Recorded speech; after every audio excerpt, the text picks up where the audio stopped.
This is a piece of the launch pad. So we're gonna find more of these pieces of concrete out there, but just show you that went from there and then hopped over the sand dune line and landed right where I'm standing. Like some pieces were the size of minivans going into to the Gulf. Yeah.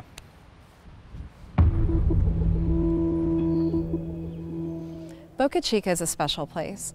It is one of the most unique, ecologically diverse places in North America.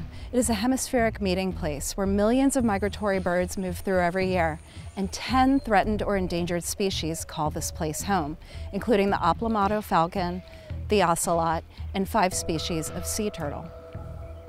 As Senior Representative for Texas, I get to work with a number of species that are rare to the rest of the United States, including the ocelot. A medium-sized wild cat with a unique spotted coat, these cats stand apart. People are always surprised to learn that ocelots call the state of Texas home, but only 60 or 80 remain, and they are critically endangered.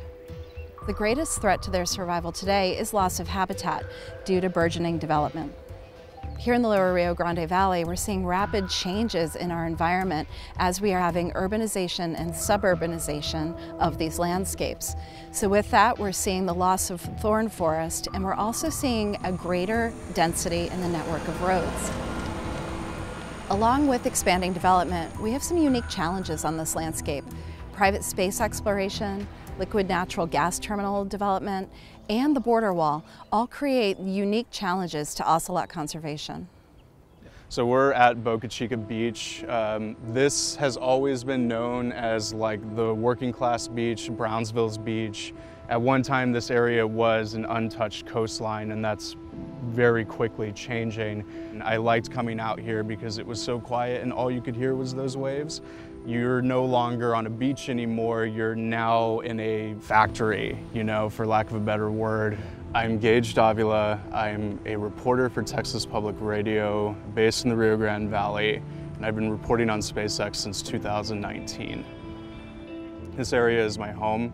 I'm from here and care very deeply about this issue because of how much it's impacting people that I personally know and inadvertently impacted myself.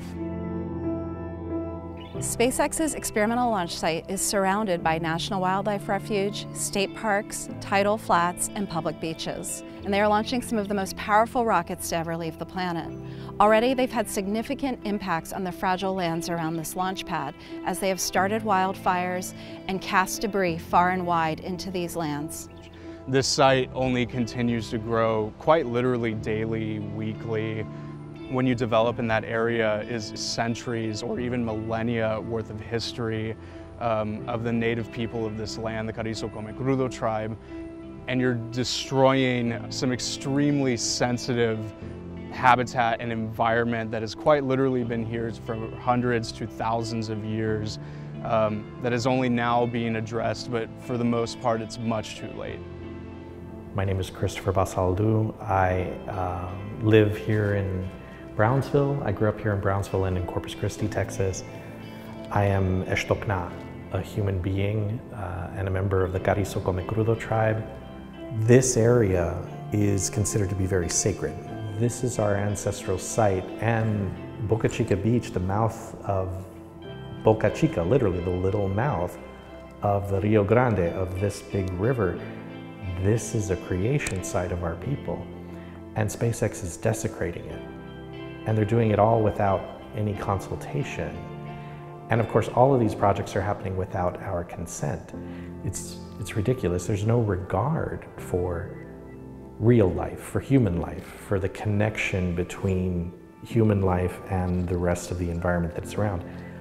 SpaceX is treating this area as its own dumping and experimental ground. It's unsustainable, it's immoral, and it needs to stop before it creates even more inordinate suffering through climate catastrophe. Activities like what SpaceX is doing at this site are only working to exacerbate environmental damage, destroying the Earth on our way to Mars. More deaths of ocelots by highway will only increase as things like SpaceX and LNG and other industries that try to creep in here proliferate.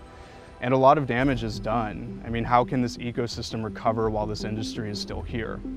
Well, if I'm gonna live on Mars and I can't see an ocelot, or I can't see a Kemp's Ridley sea turtle, or I can't feel grass, or I can't hear cicadas, what's the point of being human?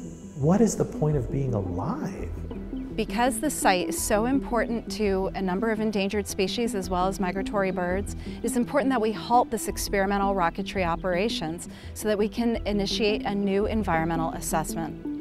An EIS, or Environmental Impact Statement, would allow us to better understand the short and long-term impacts these operations are having on these landscapes and their resident animals.